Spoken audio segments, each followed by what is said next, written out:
فاتبعوني يحببكم الله ويغفر لكم ذنوبكم والله غفور رحيم. عن أبي هريرة رضي الله عنه قال أن رسول الله صلى الله عليه وسلم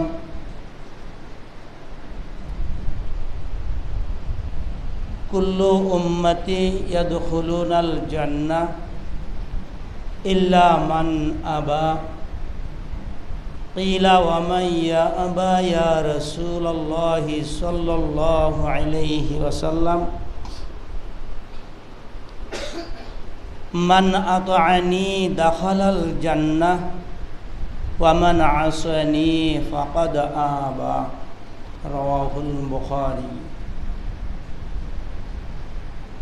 اللهم صل على محمد وعلى آل محمد كما صليت على إبراهيم وعلى آل إبراهيم إنك حميد مجيد.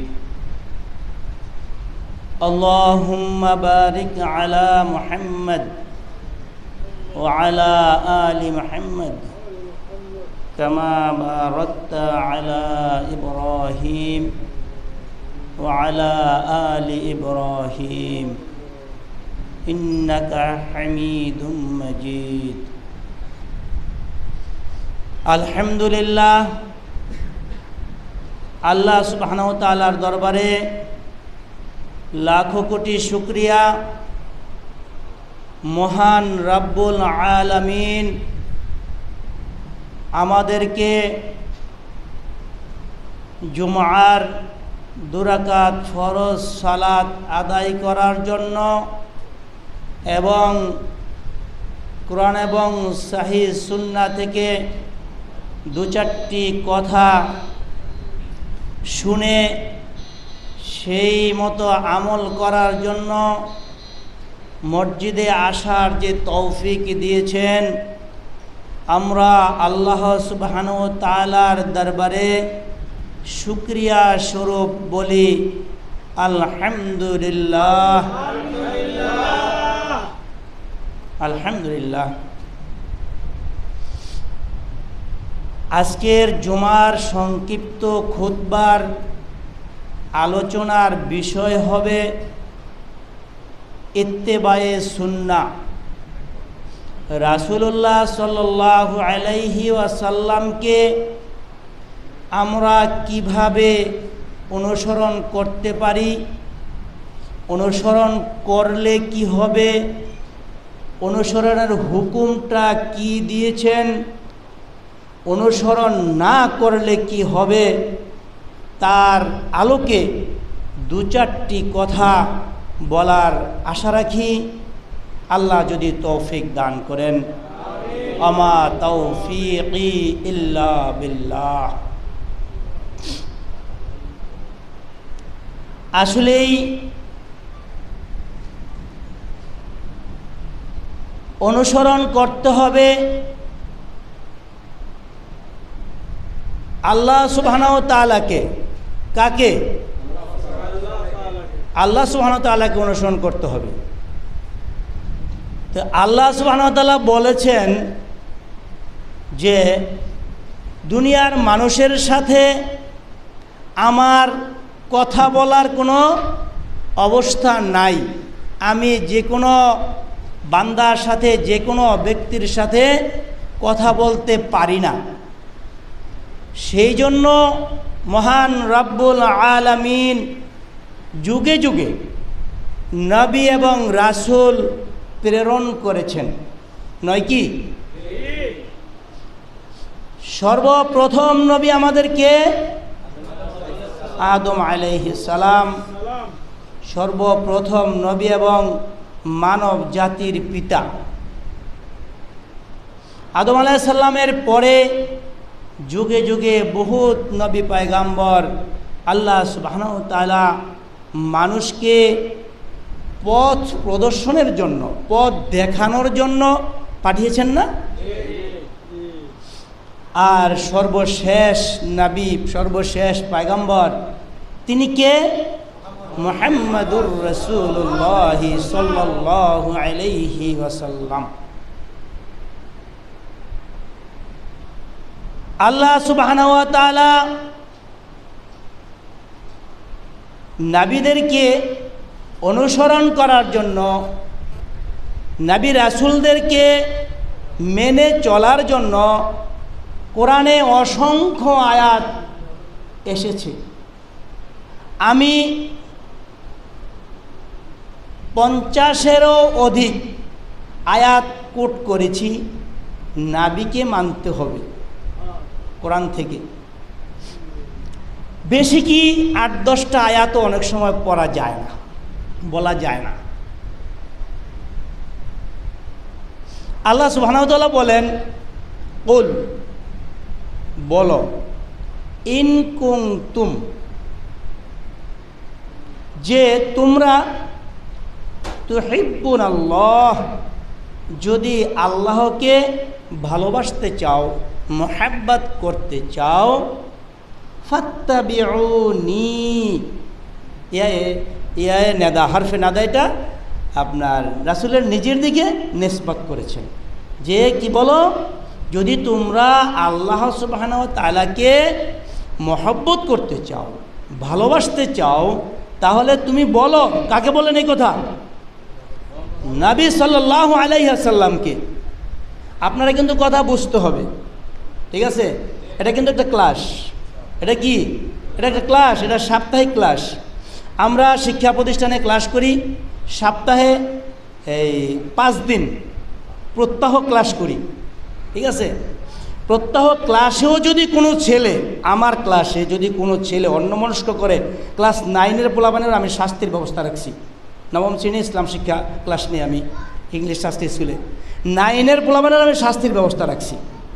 আমি কথা বলবো, তোমরা অন্যমনস্ক থাকবে না, এটা হতে পারে না।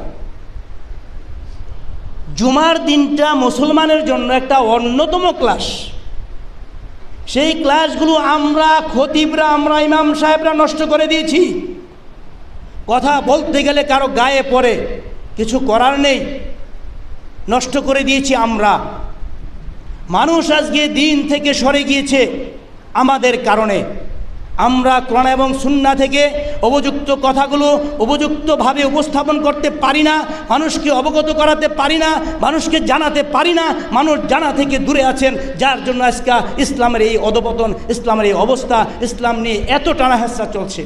যদি আমরা ঠিকই প্রত্যেকটা আলেম, প্রত্যেকটা খতিব, প্রত্যেকটা ইমাম যদি কোরআন এবং সহিহ সুন্নাহ থেকে মুসল্লিদেরকে, সাধারণ মানুষকে স্পষ্ট ভাষায় বোঝাতে পারতেন, তাহলে ইসলামের এই অবস্থা হতো না। অতএব আমি অনুরোধ করব, যারা সামনে থাকবেন, আপনার চোখ আমার দিকে থাকবে। আমি যত কুৎসিত হই, আমি যত নিকৃষ্ট হই, আমি যত খারাপ হই, আমার দিকে আপনার দৃষ্টি থাকতে হবে। শুধু দৃষ্টি নয়, কানটাও আমার দিকে থাকতে হবে, হৃদয়টাও, মনটাও আমার দিকে থাকতে হবে।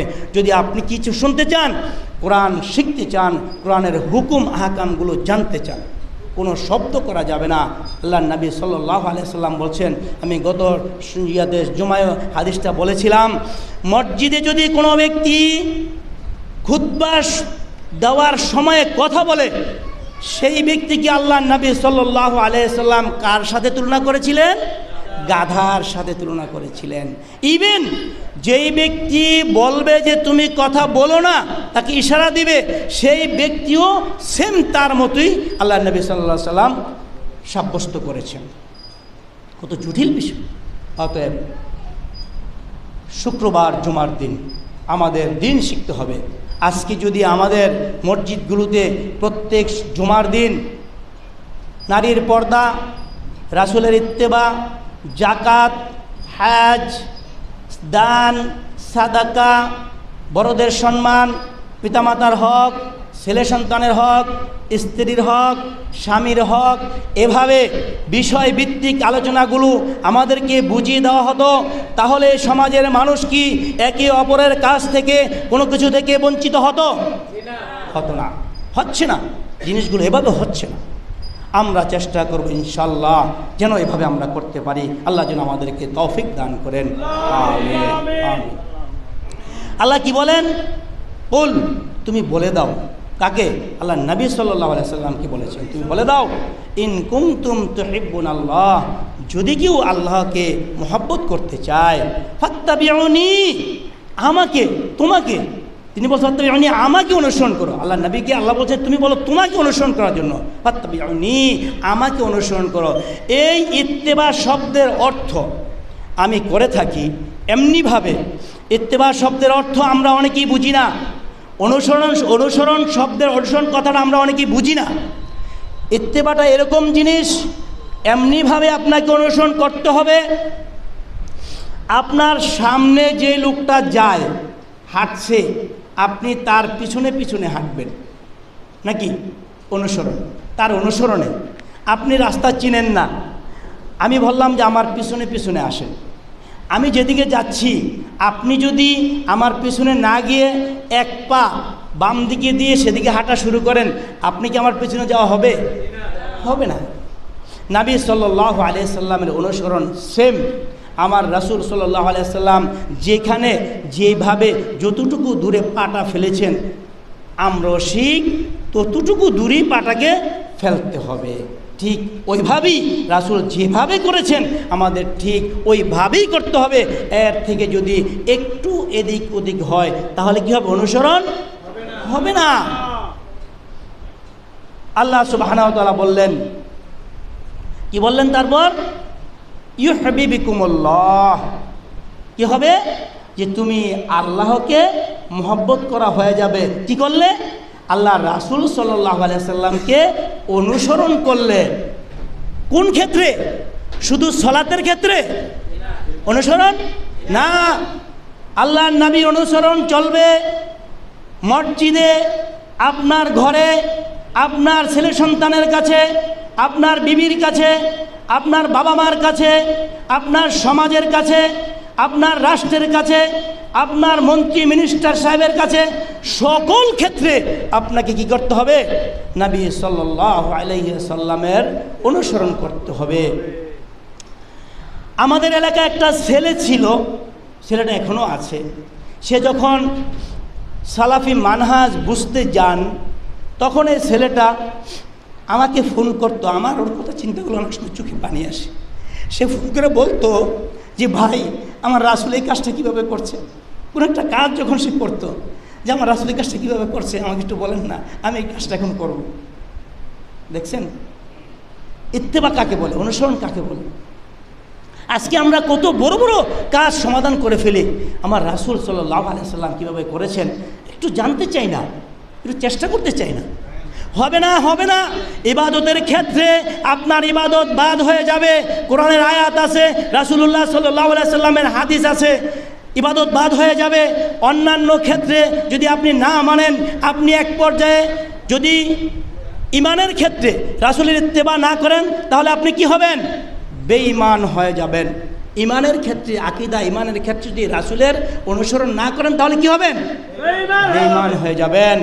যদি ফরজ কোনো হুকুমের ক্ষেত্রে আপনি রাসূল সাল্লাল্লাহু আলাইহি সাল্লামকে অনুসরণ না করেন তাহলে আপনি ফাসেক হয়ে যাবেন। ইবাদত তো হচ্ছেই না, আপনার ওই ফরজ হুকুম তো আদায় হচ্ছেই না, আপনি ফাসেক হয়ে যাবেন। যদি রাসূলুল্লাহ সাল্লাল্লাহু আলাইহি সাল্লামের পদ্ধতির ক্ষেত্রে, নিয়মের ক্ষেত্রে যদি আপনি রাসূলের অনুসরণ না করেন তাহলে আপনি কি হয়ে যাবেন? গায়রে সুন্নি, মানে বিদআতি হয়ে যাবেন আপনি। যেই শব্দ আজকে আমাদের সমাজে কি বহুল প্রচলিত, যে শব্দ নিয়ে বহু রকমের কথা, এখন কথা শুনলেই শুনি বিদআত, কয় বিদআত। আরে বাবা, তুমি করছো বিদআত, তোমাকে বলবে কি? সুন্নাত বলবে? অতএব আল্লাহ সুবহানাহু ওয়া তাআলা কি বললেন? যে যদি তোমরা রাসূলুল্লাহ সাল্লাল্লাহু আলাইহি সাল্লামকে অনুসরণ করো তাহলে ইউহিব্বুকুমুল্লাহ, তোমার কি হবে? আল্লাহকে মহব্বত করা হয়ে যাবে। ওয়া ইয়াগফির লাকুম যুনুবাকুম, এবং তোমাদের গুনাহসমূহ কি হবে? ক্ষমা হয়ে যাবে। আল্লাহু গফুরুর রহিম, আর আল্লাহ হলেন ক্ষমাশীল, পরম ক্ষমাশীল। আল্লাহ রাব্বুল আলামিন